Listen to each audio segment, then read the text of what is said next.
And we've talked daily about the abject failure of stubborn forces in Washington who will not budge on reopening the government. It's been nearly a month, and tonight President Trump has tweeted a major announcement about the shutdown, and what he calls the humanitarian crisis at the southern border is coming tomorrow at 3 p.m.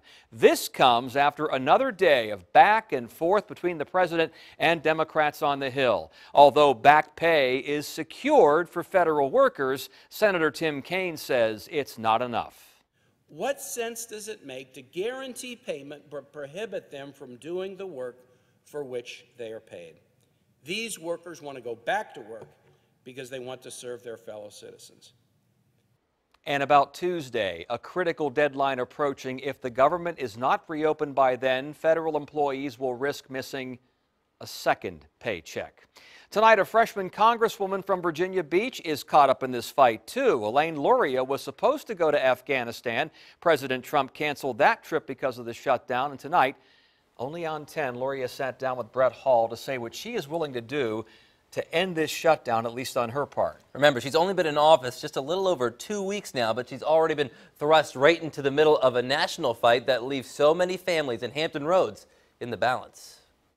Congresswoman Elaine Luria says from her view, this is not the way Congress is supposed to function. She says 9 times she has voted to pass spending bills that would reopen the government.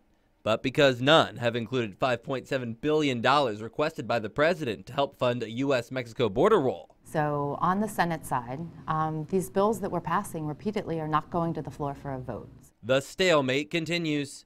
Tonight, we ask, what, if any, amount of money for the wall would the freshman congresswoman consider including in a bill to reopen the government? Well, we need to get the government open first.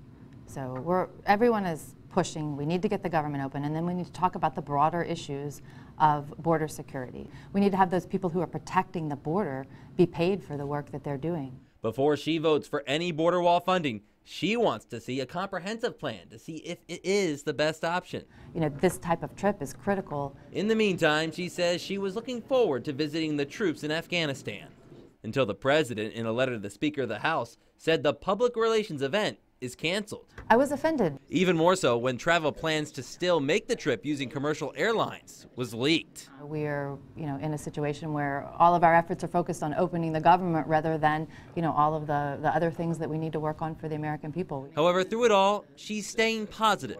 It's an honor to be, amongst, very few people throughout the course of our country's history, and only 435 serving currently. Keeping that thought in her head as she heads back to Washington next week with hopes of a solution.